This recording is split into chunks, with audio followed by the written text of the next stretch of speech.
and Sam Tripoli reveled some of the most shocking and astonishing facts about Benjamin Franklin. What? Ben Franklin, they found tons of bodies in Ben Franklin's basement filled with skeletons. Repairs on Franklin's old London house turned up 1,200 pieces of bone from at least 15 people. Holy shit. Forensic investigation showed that the bones dated to Franklin's day. Holy shit. Have you ever wondered if some of history's greatest figures had secrets that weren't widely known? Benjamin Franklin, the man who played a crucial role in discovering electricity and was one of America's founding fathers, had aspects of his life that might shock you. Today, we are going to talk about a revelation that is not just astonishing, but also a bit eerie. In 1998, something was discovered in an old house in London that left historians and experts stunned. Beneath this house, in a hidden room, fragments of 1,200 bones were uncovered. And these weren't just any bones. They were the remains of more than 15 human bodies, some of which belonged to children.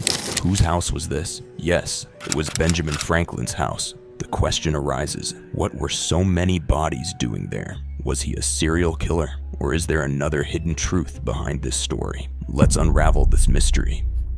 Ben Franklin, they found tons of bodies in his... Ben Franklin was a serial killer? No, he was like doing some weird shit, dude. Body Like stuff. experimenting with bodies? Yeah. Is this real?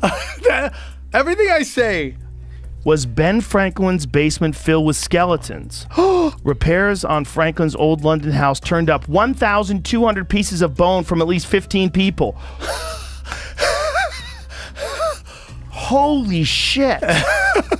For nearly 2 decades. By the way, this is from the Smithsonian. This discovery was not just an ordinary find. It held a long and mysterious history. Franklin's house was located at 36 Craven Street, London, where he lived for nearly 20 years. When experts began renovation work on the house, they uncovered several bones buried in a 1-meter deep pit. Now the question was, did Franklin really know about these bones, or was it someone else's doing? Investigations revealed that a young doctor, William Hewson, who was Franklin's close friend and apprentice, was running a secret medical laboratory there. But this was no ordinary lab. It involved experiments on human bodies, and obtaining human cadavers was illegal at the time. So where did these bodies come from, and why were they buried there? In 1998, conservationists were doing repairs on 36 Craven, looking to turn Franklin's old haunt into a museum. From a 1 meter wide, 1 meter deep pit, over 1,200 pieces of bone were retrieved. Remnants of more than a dozen bodies, said Benjamin Franklin's house. 6 were children. Forensic investigation showed that the bones dated to Franklin's day. Holy shit. In the 1700s, medical science was still in its early stages. Studying the human body and learning surgical techniques was not easy. Doctors needed human cadavers, but obtaining them legally was impossible. So William Hewson and his associates resorted to an illegal method, grave robbing, stealing bodies from cemeteries for research. Not just that, in some cases, they even acquired the corpses of executed prisoners for their experiments. This was all done in such secrecy that once the experiments were completed, the remains were hidden and buried to erase all traces. And this is exactly what happened in the basement of 36 Craven Street. A steady supply of human bodies was hard to come by legally, so Hewson, Hunter, and Field's other pioneers had to turn to grave robbing, either paying professional resurrection men to procure cadavers or digging them up themselves to get their hands on specimens. Researchers think 36 Craven was an irresistible spot for Hewson to establish his own anatomy lab. The tenant was a trusted friend, and the landlady was his mother-in-law, and he was flanked by convenient sources for corpses. Bodies could be smuggled from graveyards and delivered to the wharf at one end of the street, or snatched from the gallows at the other end. When he was done with them, Hewson simply buried whatever was left of the bodies in the basement, rather than sneak them out for disposal elsewhere and risk getting caught and prosecuted for dissection and grave robbing. Another surprising aspect is that Benjamin Franklin was a Freemason, and many believe that some Freemason rituals involved human remains. Could it be that these bodies were part of a secret ritual? Or was this just a medical research center? This question remains a topic of debate among historians. But one thing is certain, Franklin was a highly curious individual, and if such activities were taking place beneath his house, could he really have been unaware? Or did he sometimes visit the basement to observe these experiments? Of course he did. Could you imagine if you're my friend and we live together and I say, Sam, what are you up to? You're like, bro, we got to find out how people work and there's only one way to do it. We got to look at bodies. Whoa, how are you going to do that? We got to find a place where we can fucking legally or secretly look at bodies. Well, I got a basement. Okay, so what do we do with the bodies? We'll fucking bury them, bro. But back then, when they were studying medicine, isn't that what they did? Like, all those people that like studied anatomy back then, how did they, if it was illegal to study anatomy, if it was illegal to study bodies, how else would they find out how anatomy worked? That seems weird, but who knows? They had weird laws back then, but... It does seem weird, but it makes sense, right? Because if they had never studied anatomy before, and then all of a sudden it came along and they're like, well, we got to fuck up your grandpa. Right. We got to carve grandpa up like a turkey to find out what makes people tick. Some believe that Franklin had nothing to do with this, and that it was purely coincidental that William Hewson turned his house into a laboratory. On the other hand, some historians argue that given Franklin's scientific interests, he must have been aware of these experiments. During that time, gaining knowledge required intense effort, and sometimes illegal methods were used. But the question remains, if Franklin truly knew about all this, why didn't he take any action? These questions remain a mystery, and perhaps we may never know the real answer. Franklin's history as a Mason was one of the historian's initial points of inquiry. Though shrouded in secrecy, Masonic rituals have dark, known undercurrents which have at times gone horribly wrong. For example, in a 2004 initiation ceremony, a new member was accidentally shot by a member who meant to fire an empty gun but instead fired a loaded one. So they fake shot at each other? Yeah. But when historians dug deeper into what was going on in the Franklin home during the years the bones dated back to, they discovered the real culprit behind the bones was one of William Hewson, the medical student. So the mystery of the bodies buried beneath Benjamin Franklin's house remains unsolved. Was it just a medical laboratory, or was there another hidden story behind it? Was Franklin himself involved in these experiments, or was he truly unaware? This is a mystery that may never be fully solved, but one thing is for sure. Some stories in history always remain in the shadows. What do you think about this? Was Franklin really innocent, or was something happening in his house that we may never know the full truth about? Let us know your thoughts in the comments. Joe Rogan, Tim Kennedy. Two men diving into one of the most controversial mysteries of history. Was Adolf Hitler really dead, or did he escape? In this discussion, shocking facts will emerge, and the truth may not be what you expect. They declassified a bunch of documents.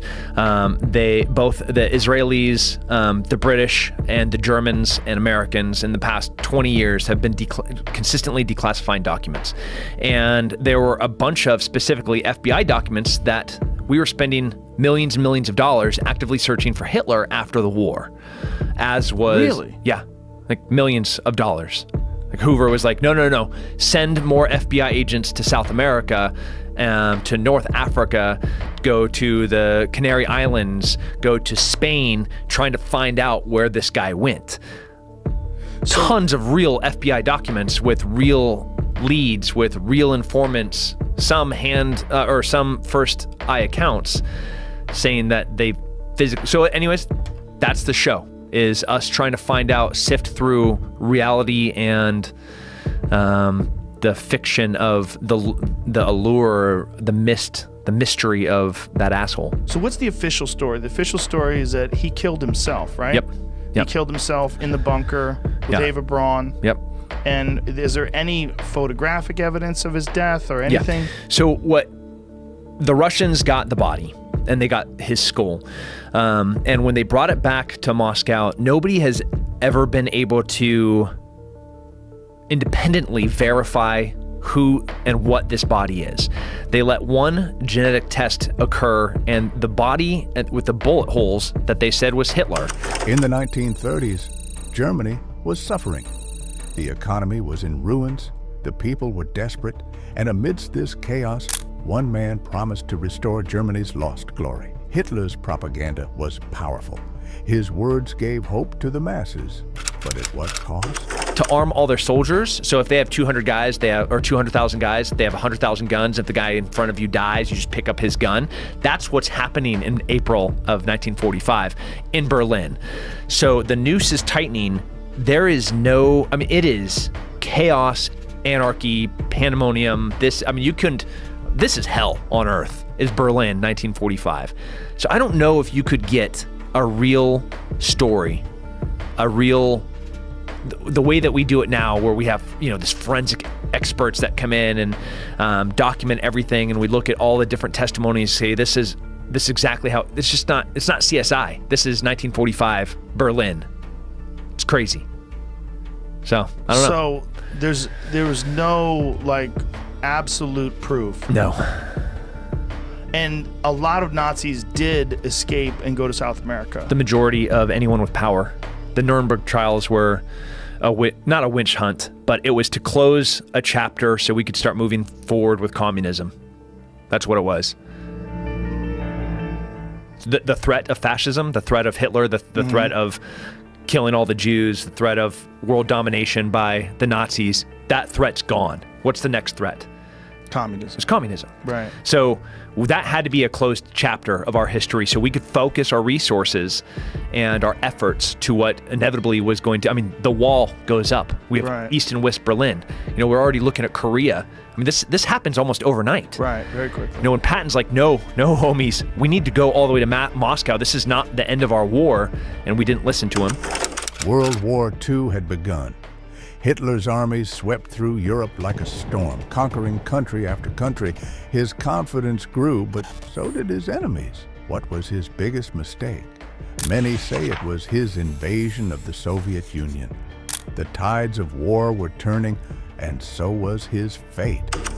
That's the guy that then in South America was helping high-ranking Argentinians have abortions, and he set up, have you seen the movie Colonia?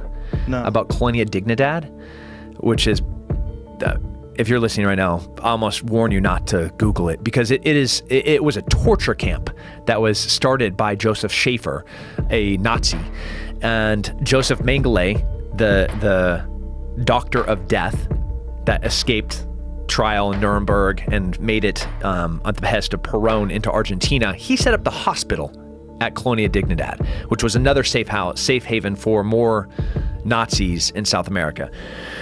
Golda Meir and Ben Gurion, the presidents of Israel, they took the gloves off, and they were just sending assassins to try to find these people and kill them. But what you got in South America were isolated German-only communities. You could go into Bariloche, Argentina, and I'd be like, "Buenos dias, amigos," and they're like, "Guten Morgen?" I'm like, "Oh, yeah, I meant good morning. Yeah, sorry, it's 2017, right? I thought we spoke Spanish here." So, in 2017, you were there, and they were speaking German. Yeah. Whoa. Yeah. Well, I don't look I might look more European than I do. So it's just them seeing me walking down the street and be like, wow. Yeah. And there's tons of communities. If you go to Colonia Dignidad, which is now called Villa Bavaria, the Bavarian village, it is only German. Whoa. In the center of Chile, in the mountains of Chile. There's no Spanish being spoken there. It is exclusively German. And these are the descendants of Nazis. Powerful Nazis. Holy shit. And this is going on right now. Yeah. Yeah. And what are these communities like? What's their ideology? Are they... they're pretty white. Yeah, but are they do they espouse Nazi values? April 1945. Hitler was trapped. The once mighty leader now hid in a bunker, isolated and betrayed. But here's the big question. Did he really die in Berlin, or did he escape? Some believe he fled to South America, and the evidence might surprise you. Well, it's just times 1,000 with these communities because they're exclusively German. Whoa. Yeah, it's pretty cool. Kind of weird. So exclusively German and really missing home. Yeah. So 70 years later. the second generations I was talking about, some of them came to the United States and were high-ranking white supremacists that are now in jail, in prison, for their racial crimes. And they came out of South America. They came out of Colonia Dignidad. They came out of Bariloche. They came out of Holy shit. Cordoba. They came out of Misiones. They came out of, Wow. Crazy. So that's the show, Hunting Hitler. Fucking A, man. It's a trip. How many people are we talking about all told in South America that come out of this? I mean, tens of thousands went there, but how many German communities and how big are they? Yeah, we maybe have 50 German communities. 50. How many people, if you had to guess? A few 100,000. Holy shit. A few 100,000 Yeah. descendants of Nazis. Yeah. Wow. The fall of Hitler changed the world forever, but the mystery of his death still lingers. What do you think? Did he really die in 1945, or is history hiding something from us? If you found this video intriguing, don't forget to like, subscribe, and drop your thoughts in the comments below. Let's continue the discussion. For centuries, one of the greatest mysteries of history has been the Shroud of Turin. Is it truly the burial cloth of Jesus Christ, or just an elaborate medieval hoax? Recent studies have reignited this age-old debate, revealing surprising new evidence that could change everything we thought we knew. I mean, just recently they verified the Shroud of Turin. Have you seen that? I've been reading about it, and I know that there's some contention, there's some discussion and debate about it, but they used to think that it was only a couple hundred years old. Yeah. And now they've changed that. Yeah, they said no, it's back then. They also don't understand how it was made, which to me is very fascinating because it's not paint. It's not, they don't know what caused the image itself and how that technology would have even been available It wasn't, no. a couple thousand years ago. An intense light, I mean, atomic, to leave almost like a photographic imprint on a piece of cloth. Yeah. And It's wild. Pull that up. Pull the Shroud of Turin up. Oh, yeah. It's wild to look at because yeah. it's so interesting. oh yeah. Scientists once believed the cloth was only a few hundred years old. However, new research suggests that it could be over 2,000 years old. What's even more fascinating is that experts still can't explain how the image was formed. It's not paint, not dye, and there was no known technology to create such an imprint at the time. And you can see it, that it depicts a first century Hebrew male, because the hairstyle was from the first century, and a Hebrew hairstyle, that he was about 6 feet tall, that he was completely scourged all over his body. He was crucified. That's Yeah, it there. the yeah. one on the left, the one on the right is just like an artistic rendition. That's the face. Yeah, click on that one. The face. Yeah, that's good enough. Get Yeah. that large. That's Yeah. fucking crazy. Yeah. Scourged, beaten, Yeah. the wounds on the thorns, the hands, the feet, and the scourging. And the hairstyle was from the first century. And the pollens that they found in the cloth were from that region. Yeah. Historians and scientists alike have been baffled by the striking details. The hairstyle matches that of a first-century Hebrew male. The wounds align with biblical accounts of Jesus' crucifixion. And even the pollen found on the cloth originates from the region of Jerusalem. Could this truly be the cloth that wrapped Jesus after his crucifixion? Also, the weave was a first century weave that was typical. And another guy, an archaeologist who I knew, who actually translated the Passion into Aramaic, told me that if you look close, you can see the image of a Tiberius coin marks on the eyes. Now, I don't know if that's real or not. I've never actually checked that, but that there's images of Tiberius on the coin. Because they would put the coins over the eyes. Yeah. So that would date it. But they have now verified that it does actually go back to that time period. For a while, they were testing pieces that had been repaired in the 13th century or, you know. So. What is the latest on that, Jamie? The debate rages on. Some scientists claim the shroud is authentic based on nuclear research, while others argue it's a medieval artifact. One recent study published in the Heritage Journal suggests the relic could indeed be over 2,000 years old. But is that enough proof? Do you see, like... I was trying to get that. I have 2 different articles from within the last 6 months saying the opposite Smithsonian things. So yeah, opposite, of course. Dig into which one sounded the most accurate. Well, it's such a crazy thing to even try to verify. Like, what are you saying? You're saying that this is really the shroud that Jesus was covered in? So you're saying Jesus historically absolutely did exist, and we think that this is the shroud that covered him. That alone, people, incredulity, people's immediately their hackles raise. Like, wait a minute, and they just instead of like looking at it objectively, they almost always want to look at it from a point of view of disproving it immediately, dismissing it immediately. But that's that's science, isn't it? You have to sort of you play the devil's advocate, and that's okay. Go for it. Skepticism is natural. Science thrives on questioning evidence. But what if the truth has been in front of us all along? If this relic is real, then it might be one of the most significant historical discoveries ever made. Are you aware of Graham Hancock? Oh, no. Graham Hancock is he's sort of a historian that has a very he's got a series on Netflix. He's a fascinating guy, and his career started because he was investigating these accounts in Ethiopia of the Ark of the Covenant. Right. And that they believe the Ark of the Covenant is in this one church that's protected by all these monks that wind up getting cataracts and radiation disease and sickness. And they think that it's because they're protecting this Ark of the Covenant, this actual thing, that it's an actual physical thing that's there. And if you touch it, you get zapped. Yeah, and that even being in its presence fucks these people up. Maybe. Who knows? I mean, it's got to be someplace, right? They buried it. They lost track of it. Yeah. But, man, it used to be. And all the stories are, if you even touched it, you fall over, because it was constructed electrically somehow. Yeah.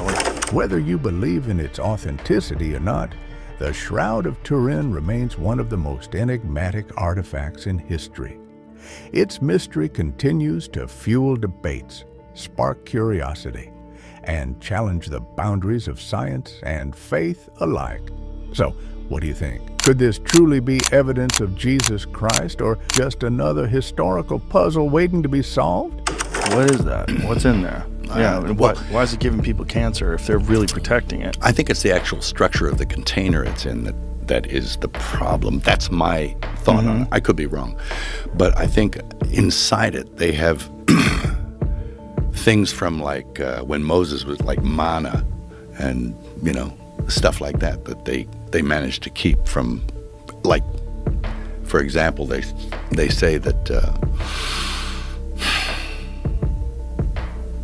that Golgotha, the place where the crucifixion happened, it's called Golgotha, the place of the skull, because that's where Adam's head is buried. Really? Yes, and that it's also perhaps the same place. And it tells you it's kind of in the same area where Abraham almost sacrifices Isaac.